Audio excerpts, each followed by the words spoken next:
لله فاطمة.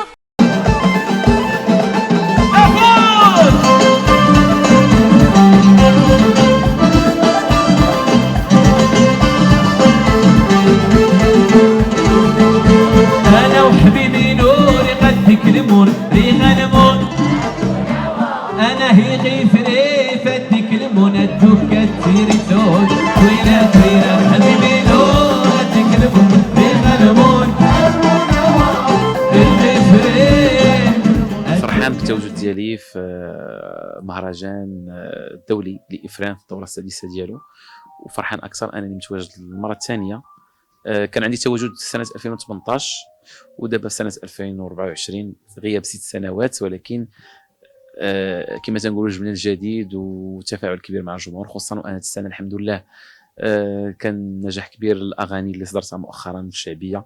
أغنية هكا عجبني راسي، أغنية بالصبر يا ما قالوا، أغنية دقدق القاعدة برجليك اللي حضرتها اللي درتها جينيريك مع الفنانة دعاء اللي لقات واحد النجاح كبير كذلك. شفنا تجاوب كبير مع الجمهور، يعني صراحه كبير بزاف. هادشي تيفرحني، والجمهور ما سقاش، يعني مبقايش الوقت باش نقدر نغني كاع الاغاني اللي في الريبرتوار ديالي. مي اللي فرحني اكثر هو الجمهور من جميع الفئات، كبار صغار عيالات دراري شباب. هادشي تيفرحني بزاف وتيخليني نعطي اكثر، حيت انا تنشوف بان الجمهور خاصو يتحترم، لانه الجمهور المغربي كنحاول نظهروا قدامه باحسن حله باش كنحترموا داك الجمهور، وخصوصا اننا كنلبسوا واحد اللباس اللي كيمثل الثقافه المغربيه ديالنا. يعني كاين اللمسه العصريه في الكوستيم، ولكن كنديروا داك الاستلهام اللي فيه الطرز المغربي، هو من تصميم السي الزعيم. حتى الجمهور تيعجبوا الحال. اللون الابيض هو كان لون مشع، الحمد لله كان عندي اطلالات بالوان اخرى.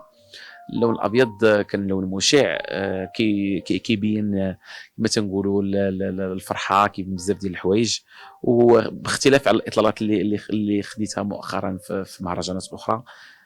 تيفرحني بزاف انني نمثل كما تنقولوا التراث والثقافه المغربيه، ماشي فقط بالموسيقى وكذلك بالزي المغربي. الديو مع جنات هي اغنيه بلهجه بيضاء فيها ايقاع مغربي، يعني غيفهموه ويتفاعلوا معاه جميع الناس يعني في العالم العربي.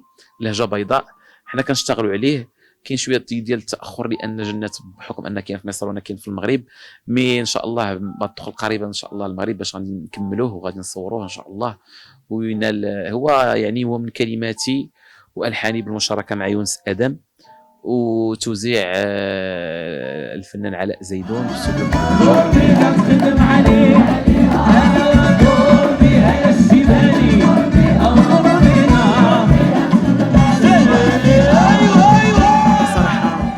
يمكن نخدم شي حاجه من القلب كتوصل للقلوب. انا كنت صراحه حاس، ولكن ما متوقعش هذا النجاح الباهر.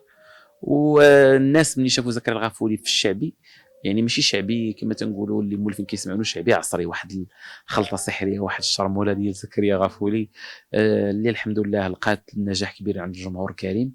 وغادي يكون تجارب ثانيه، كشكول اعراس، وغتكون تصوير الكشكول الشمالي ديال فعاركم، وكذلك الاغنيات يا ما قالوا يا ما دواو، وكشكول شعبي جديد ان شاء الله.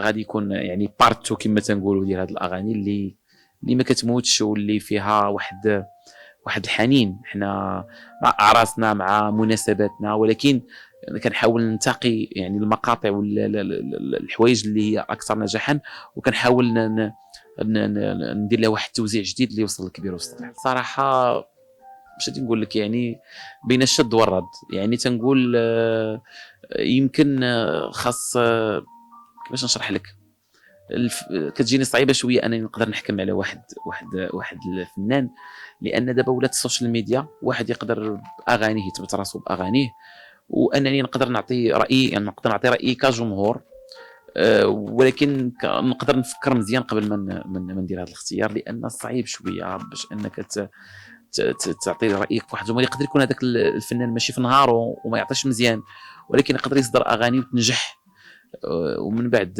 يعني يكون الراي ديالك ماشي في محله. انا كنظن هذه شويه. ودابا مع السوشيال ميديا شفنا ان البرامج الفنيه ما يعني كما تنقولوا ما بقاتش بحال قبل في الاول، ولكن كاين اجتهاد كبير من القنوات. هادشي كيعطي فرصه للجمهور وكذلك المواهب المغربيه انها تبان. بالعكس هادشي تيخلي دائما الديناميه في الموسيقى المغربيه، الانتاجيه، وتبارك الله على جميع اي واحد كيقدم حاجه زوينه. الاستمراريه يعني الا استمر راه غادي يقدر ينجح. الا بانوا في واحد الفتره وحبس راه لان دابا كلشي يقدر يبان، ولكن كما تنقول الاستمراريه هي اللي كتخلي الفنان انه يكون والواحد ما خاصوش يمل. مثلا بعض الاحيان يقدر انك دير شي اغنيه وتبقى تعاود راسك حتى واحد ما يبقى يسمعك. يعني يكون اجتهاد لا في الكليب لا في الاغنيه لا ما الى ذلك. والله يسهل على كل واحد. دابا راه لي ريزو سوسيو ولاو مفتوحين واي واحد عنده شي موهبه راه غادي تبان. شكرا جمهور لاله فاطمه على الدعم المتواصل. شكرا لاله فاطمه على الاخبار اللي كتحط حصريا دائما على ذكرى كنشوفكم كتواكبوني. هادشي كيفرحني بزاف. واحترامي للصحافه المغربيه اللي صراحه اللي النزيهه اللي كتعطي دائما اخبار زوينه على الفن والفنان المغربي. تحيه خاصه كبيره لكم. وهكا عجبني راسي. ديروا لايك وبارطاجيو الفيديو مع صحابكم، وما تنساوش تابوناو في لاشين وتفعلوا الجرس للتوصل بكل جديد لاله فاطمه.